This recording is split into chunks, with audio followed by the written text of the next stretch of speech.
नमस्कार, देश न्यूज में आपका स्वागत है। मैं हूं आपके साथ धर्मिष्ठा और आप देख रहे हैं हमारा खास कार्यक्रम शिक्षा का माफियातंत्र। आज हम ऐसे मुद्दे पर बात करेंगे जो चर्चाओं में लगातार बना रहता है। आज हम बात करेंगे नकल पर। नकल जो बच्चे अक्सर परीक्षा में पास होने के लिए करते हैं। केवल मध्य प्रदेश नहीं, मध्य प्रदेश, उत्तर प्रदेश, राजस्थान, छत्तीसगढ़, भारत के सभी राज्यों में लगभग नकल होते हुए देखी जा रही है। आज मामला है उत्तर प्रदेश का। उत्तर प्रदेश के मुख्यमंत्री योगी आदित्यनाथ ने परीक्षाओं में नकल कराने वाले माफिया तत्वों को समाज का सबसे बड़ा दुश्मन बताया है।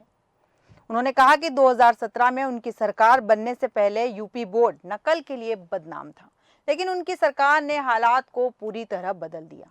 उन्होंने यहां आयोजित मेधावी विद्यार्थियों के सम्मान एवं टैबलेट वितरण कार्यक्रम को संबोधित करते हुए ये बातें कही।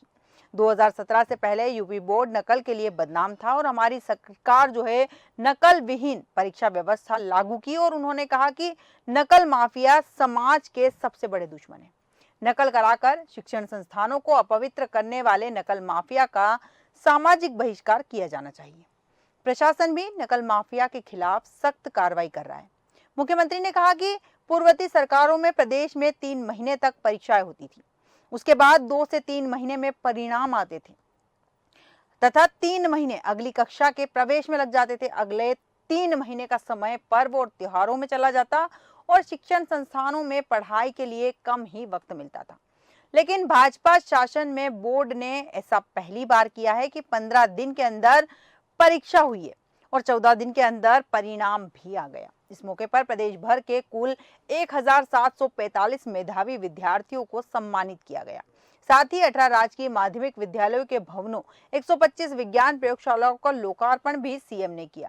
सीएम ने साफ कहा है कि प्रतियोगी परीक्षाएं या बोर्ड परीक्षा या किसी भी तरह की अन्य परीक्षाओं में जिस तरह से नकल होती है, वो नकल माफिया जो है समाज के दुश्मन है। 2017 के पहले का उन्होंने जिक्र किया और केवल उत्तर प्रदेश ही नहीं, मध्य प्रदेश में भी ऐसे कई मामले देखने में आते हैं कि नकल गिरोह जो है नकल करवा कर बच्चों को पास करवाते हैं और ये नकल करवाते वक्त बिल्कुल नहीं सोचते हैं कि हम बच्चों के भविष्य से खेल रहे हैं। एक सर्वे से पता चला है कि नकल करने का सबसे बड़ा कारण है कि विद्यार्थियों का तैयारी करके न जाना। कुछ मामलों में स्कूलों में एक दूसरे से होड़ लगाने का माहौल या माता पिताओं की ऊंची उम्मीदों पर खरे उतरने का दबाव भी विद्यार्थियों पर इतना ज्यादा होता है कि वे कहते हैं उनके पास नकल करने के अलावा कोई चारा नहीं। 13 साल के एक सेम का मैं उदाहरण देती हूँ, जिन्होंने कहा था कि मेरे मम्मी पापा के लिए ज्यादा नंबर लाना ही सब कुछ था। वे मुझसे पूछते थे कि तुम्हें गणित में कितने नंबर मिले, तुम अंग्रेजी के पेपर में कितने नंबर लाए हो, और इन सवालों से मुझे नफरत थी। उस बच्चे से लगातार पूछा जाता था उसकी योग्यता के बिना कि वो कितना पढ़ना चाहता है, किस सब्जेक्ट में पढ़ना चाहता है। लगातार उस पर नंबर अच्छे लाने का दबाव बनाया जाता था और यही कारण था कि वो बच्चा नकल करने लगा। हमारे साथ इसी विषय पर विस्तृत चर्चा के लिए हमारी सहयोगी स्नेहा जुड़ चुकी है। स्नेहा, जैसे कि हम बात कर रहे हैं नकल के मुद्दे पर, नकल लगातार जो बढ़ती जा रही है, आखिर समाज को नकल करने वाले लोगों से, नकल करवाने वाले लोगों से कितना नुकसान है?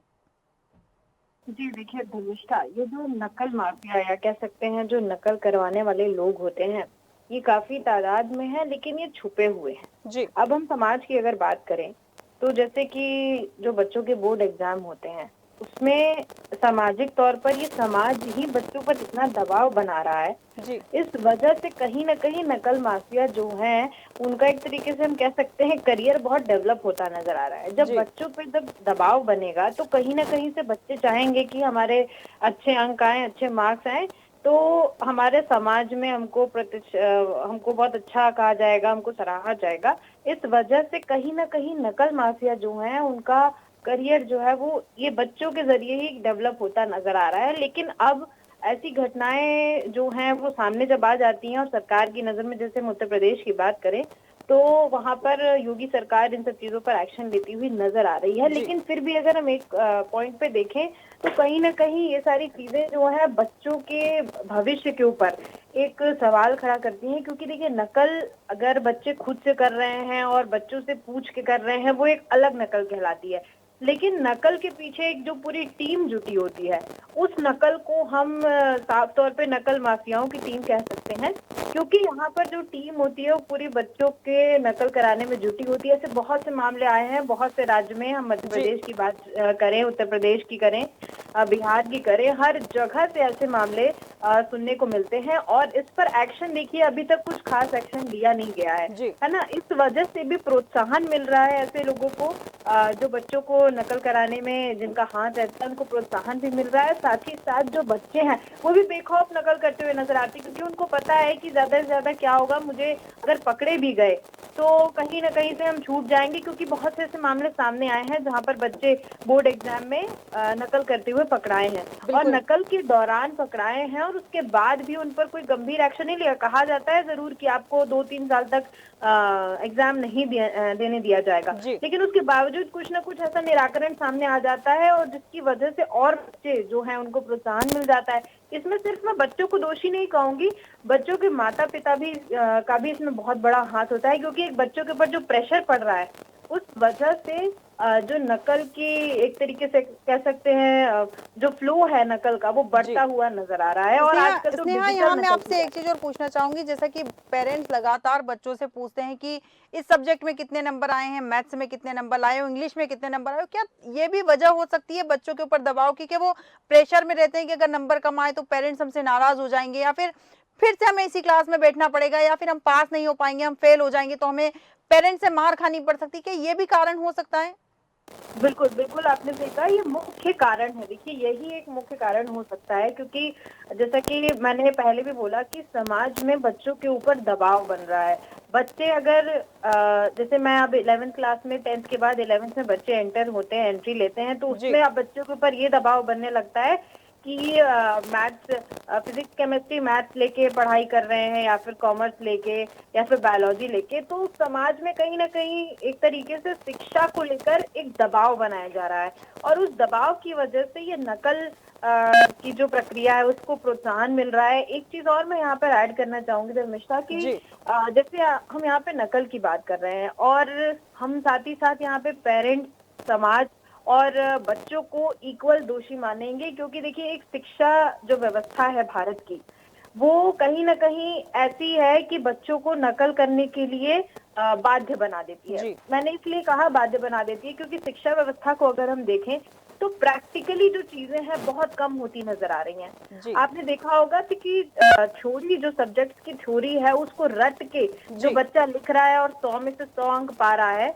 उसको क्लास में ज्यादा प्रेफरेंस दी जाती है एज कम्पेयर टू जो प्रैक्टिकली स्ट्रांग है। जैसे हमने एक मूवी भी देखी 3 इडियट्स, वो 3 इडियट्स में प्रैक्टिकली जो बच्चा मजबूत था वो हमेशा से प्रैक्टिकली चीजों पर बिलीव करता था और प्रैक्टिकली मजबूत था, लेकिन उसको बाद में भले ही सही पोजीशन पे और अपने करियर में बाद में सेट हुआ, लेकिन वो कॉलेज में पढ़ाई के दौरान कहीं ना कहीं वो लैकिंग जरूर नजर आ रहा था, और जो रट के सारे आंसर लिख रहा है उसको क्लास में हमेशा से एक तरीके से कह सकते हैं कि प्रेफरेंस दी जाती है। तो कहीं ना कहीं शिक्षा व्यवस्था पर भी बहुत बड़े सवाल खड़े हुए नजर आते हैं धर्मिष्ठा। बिल्कुल बिल्कुल, इसने सही कहा आपने, यहाँ बच्चों का जिक्र किया है, और बच्चों के ऊपर जो प्रेशर रहता है पास होने का या पेरेंट्स का, इस चक्कर में वो नकल जैसी चीजें करते हैं। लेकिन जो युवा अवस्था में आ चुके हैं, प्रतियोगी परीक्षाओं की तैयारी कर रहे हैं, आपने कई खबरें देखी होगी, कई खबरों में देखने को आया है कि नकल माफिया जो रहते हैं उनकी पूरी एक गैंग होती है जो नकल करवाती है, प्रतियोगी परीक्षाओं में नकल करवाती है, और कई बार जब ऐसे मामले सामने आते हैं तो प्रतियोगी परीक्षाएं निरस्त हो जाती है, और जो बच्चे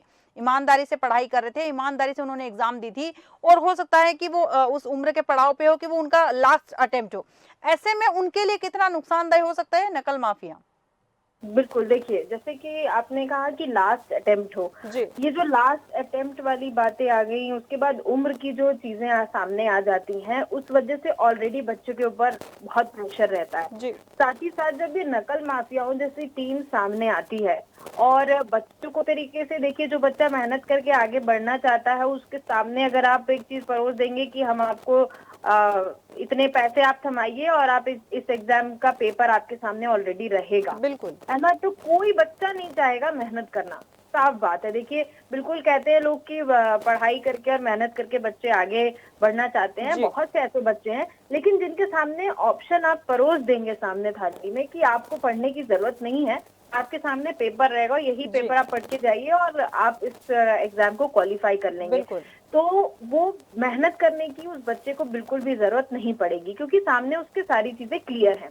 अब दूसरी बात रही इन माफियाओं की, तो ये इनको प्रोत्साहन कहाँ से मिलता है? देखिए, हम स्कूल की बात करें, ऐसा नहीं है कि स्कूल में अगर पूरे माफिया लगे हुए हैं नकल के तो स्कूल वालों को जानकारी ना हो। साथ बिल्कुल। ही साथ अगर हम कॉलेज की बात करें तो कॉलेज वाले भी ऐसे नहीं हो सकता कि नकल माफिया इनके कॉलेज में लगे हुए हैं और इनको जानकारी ना हो। तो कहीं ना कहीं हम कुल मिलाकर देखें तो स्कूल, कॉलेज, नकल माफिया, इन सब की मिली भगत की वजह से ही ये जो नकल की प्रक्रिया है वो सामने आती है।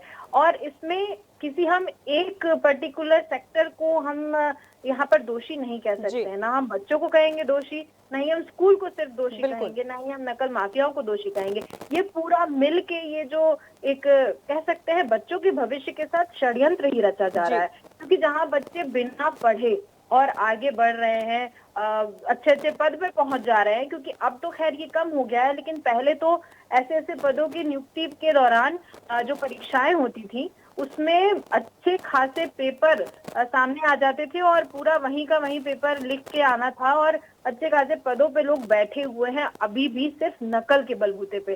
तो आप सोच सकते हैं कि भारत देश में इस तबके की, यानी कि इस लेवल का नकल होती है, इस लेवल की नकल होती है कि जिसका अंदाजा भी नहीं लगाया जा सकता। और अब तो डिजिटल नकल होने लगी है। बिल्कुल। जैसे कि अब तो बच्चे इतने आगे बढ़ चुके हैं कि डिजिटली नकल कर सकते हैं, चाहे वो स्मार्ट वॉच के जरिए हो गया या फिर बहुत से ऐसे इक्विपमेंट्स की वो खुद जी। खोज करते हैं जिसके जरिए वो नकल कर सके और बिना पढ़े एग्जाम में पास हो सके। जी बिल्कुल, बिल्कुल धर्मेश। स्नेहा, जैसा कि आपने कहा है कि जैसा ही नकल रोकने के लिए प्रशासन या शासन कार्रवाई करता है, उसके पहले ही नकल माफिया उसका सॉल्यूशन निकाल लेते हैं। और आज अगर देखा जाए, जैसा कि आपने ज़िक्र किया है, तो ज़्यादा से ज़्यादा लोग जो हैं ईमानदारी के स्तर को छोड़कर नकल कर रहे हैं और नकल करने से जो भविष्य का निर्माण हो रहा है, वो खतरनाक हो सकता है, क्योंकि इन बच्चों के अंदर मेहनत का जो भाव है, वो देखने को नहीं मिलेगा। ये सीधा, जैसा कि आपने उल्लेख भी किया है कि पेपर तुरंत मिल जाता है उन्हें कि यही रट लो, यही एग्ज़ाम में आने वाला है। तो कुल मिला के देखा जाए तो यही होने वाला है कि वो बच्चे जो हैं मेहनत से भागने लग जाएँगे। एक सवाल और पूछना चाहूँगी आपसे कि कुछ बच्चे ऐसे हैं जो सोचते हैं कि अगर दूसरे बच्चे नकल करते हैं तो मैं क्यों ना करूँ? ये कितना हम्म। सही है? बिल्कुल, देखिए क्या होता है कि अगर हम बच्चों की यहाँ पे बात कर रहे हैं तो जी। नकल, जैसे कि मैंने पहले भी बताया कि अगर आपके सामने पेपर रखा होगा कि यही पेपर कल आपको इसके ही आंसर्स लिखने हैं, जी। तो कोई बच्चा नहीं चाहेगा कि वो मेहनत करे।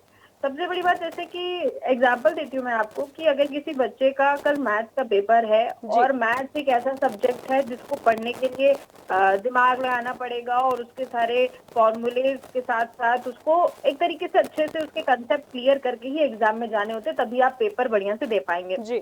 लेकिन जब हमारे सामने मैथ्स का पेपर हो जो हमारे पास कल आने वाला है, उसी के हमको आंसर लिखने हैं, जी। तो कोई बच्चा, अगर किसी को पता चले तो कोई भी बच्चा नहीं चाहेगा कि मैं कंसेप्ट क्लियर करके जाऊं, मैं सिर्फ रट लेता हूं, ये 20 क्वेश्चंस आने हैं और बिल्कुल। रटना आसान उनको लगेगा और बिल्कुल। वहीं के वहीं वो पूरा छाप के आएंगे पेपर में। यहाँ बिल्कुल। पर एक दूसरे को देख के जो बच्चे इफेक्ट हो रहा है उन पे बहुत इंपॉर्टेंट है, जी। क्योंकि जैसे एक बच्चे को देखा कि उसने ये नकल की है और साथ ही साथ उसके पीछे 3, 4, 5 ऐसे संख्या बढ़ती जा रही है। क्यों जी। बढ़ती जा रही है? क्योंकि इसका कुछ इस पे एक्शन नहीं लिया जा रहा है। अगर एक बच्चा चीटिंग कर रहा है, नकल कर रहा है, उस पर कुछ एक्शन लिया जाता है तो किसी दूसरे बच्चे की हिम्मत ही नहीं होगी कि वो ये कदम उठाए। तो सबसे बड़ी बात यह है कि शिक्षा विभाग या हम यहाँ पे जी। शासन प्रशासन की बात करें तो एक्शन अगर सख्त से सख्त होंगे, कड़े होंगे, स्ट्रिक्ट रूल्स होंगे, तो किसी बच्चे की पेपर में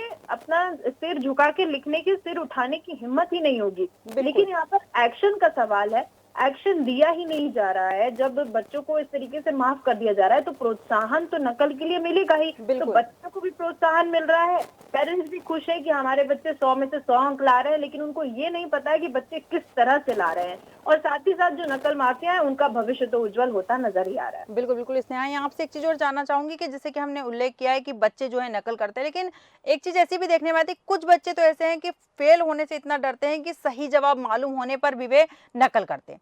सिर्फ़ ये तय करने के लिए कि उनके जवाब गलत ना हो जाएँ। ये भी डर उनके अंदर देखने में आया है। बिल्कुल, देखिए ये जो डर है ना, ये सामाजिक डर है। जी। जैसा कि लोग कहते हैं कि लोग तो कहते रहेंगे तुम अपना काम करो, लेकिन यहाँ पर जब सवाल अपने ऊपर खड़े होते हैं ना, तो फिर सब लोगों को देखने लगते हैं, समाज को देखने लगते हैं। और एक एक चीज आपने सुनी होगी कि लोग तो बहुत कुछ कहेंगे और लोगों का काम है कहना, लेकिन इस कहने की वजह से ही सारी चीजें खराब होती हैं। बच्चे जो हैं जैसे जैसे बड़े होते हैं तो उनमें क्या होता है कि जो प्रेशर है, एक पढ़ाई का प्रेशर, साथ ही साथ अपने माता पिता की रेप्यूटेशन का प्रेशर जी और उसी के साथ साथ समाज का प्रेशर, बिल्कुल 3 टाइप के प्रेशर को उनको झेलना पड़ता है। एक प्रेशर नहीं, अगर सिर्फ पढ़ाई का प्रेशर होता तो वो पढ़ाई करके और अच्छे अंक ले आते, लेकिन बिल्कुल इसके साथ साथ उनको माता पिता की रेप्यूटेशन भी देखनी है और साथ ही साथ उनको समाज में भी एक अच्छी इमेज बना के रखनी है। तो इसमें क्या होता है कि बच्चे जब 3 प्रेशर्स को झेलते हैं जी तो कहीं ना कहीं शॉर्टकट अपनाने की कोशिश करते हैं कि अगर समाज में इतना प्रेशर मिल रहा है, माता पिता की तरफ से भी प्रेशर मिल रहा है और पढ़ाई का ऑलरेडी इतना प्रेशर है, जी तो वो कहीं ना कहीं शॉर्टकट अपनाएंगे कि हम भी किसी शॉर्टकट के जरिए कुछ ना कुछ ऐसा काम करते हैं जिसके हम तीनों पहलुओं को हम सेटिस्फाइड करते हुए नजर आएंगे, है बिल्कुल ना। तो बिल्कुल ये सारी बातें जो है ये बच्चों के दिमाग में ऑलरेडी बैठ चुकी हैं। अगर हम किसी 12वीं या 10वीं या फिर 8वीं 9वीं इन सारे क्लासेस के बच्चों से बात करने की कोशिश करेंगे तो उनका नकल को लेकर जो रवैया है ना वो काफी स्मूथ है कि बिल्कुल हाँ ठीक है, हम ये वाले क्वेश्चंस में नकल करेंगे, एमसीक्यू में नकल कर लेंगे और बाकी क्वेश्चंस तो हम ऐसे ही लिख के आ जाएंगे। यानी कि वो नकल को एक बहुत स्मूथ प्रोसेस मान रहे हैं। वो बिल्कुल नकल को बिल्कुल भी ऐसा नहीं समझ रहे हैं कि वो गलती कर रहे हैं, वो नकल को स्मूथ प्रोसेस मान रहे हैं। इस वजह से यहाँ पर देखिए उनकी ढिलाई तो है ही, साथ ही साथ मैंने जैसे पहले भी कहा कि इस पर कोई एक्शन नहीं है, रूल्स रेगुलेशन कड़क नहीं है। इस वजह से भी बच्चे जो नकल की तरफ बढ़ते हुए दिख रहे हैं वो बिल्कुल मुख्य वजह स्ट्रिक्ट एक्शन नहीं होना, सबसे बिल्कुल बड़ी मुख्य वजह यही है। बिल्कुल स्नेहा सही कहा आपने कि स्ट्रिक्ट एक्शन होना बहुत ज्यादा जरूरी, तभी इन नकल माफियाओं पर लगाम लगेगी और साथ ही उन बच्चों को यह समझाना जरूरी है कि नकल बुरी बात है, ये हमारे लिए नुकसानदायी है और हम कहीं ना कहीं दूसरे बच्चों के भविष्य के साथ भी खिलवाड़ करें। तमाम जानकारी के लिए और हमारे साथ बने रहने के लिए बहुत बहुत धन्यवाद स्नेहा। जरा सी नकल करने की तुलना चोरी से कीजिए। आज चोरी करना आम हो गया है, मगर क्या यह बात चोरी करने को जायज ठहराती है? हरगिज नहीं। आप शायद ऐसा कहें कि खासकर तब जब आपका पैसा चुराया गया हो। दरअसल नकल करके हम उस बात का श्रेय ले रहे होते हैं जिसके हम हकदार नहीं हैं। यहाँ तक कि हम उस इंसान का भी नाजायज फायदा उठा रहे होते हैं जिसने ईमानदारी से काम किया था। उसका फायदा उठाना नुकसानदायक हो सकता है, नकल करना नुकसानदायक हो सकता है और नकल करना बिल्कुल भी सही नहीं। हमारे आज के खास कार्यक्रम शिक्षा के माफिया तंत्र में फिलहाल इतना ही। आप बने रहिए देश न्यूज के साथ। नमस्कार।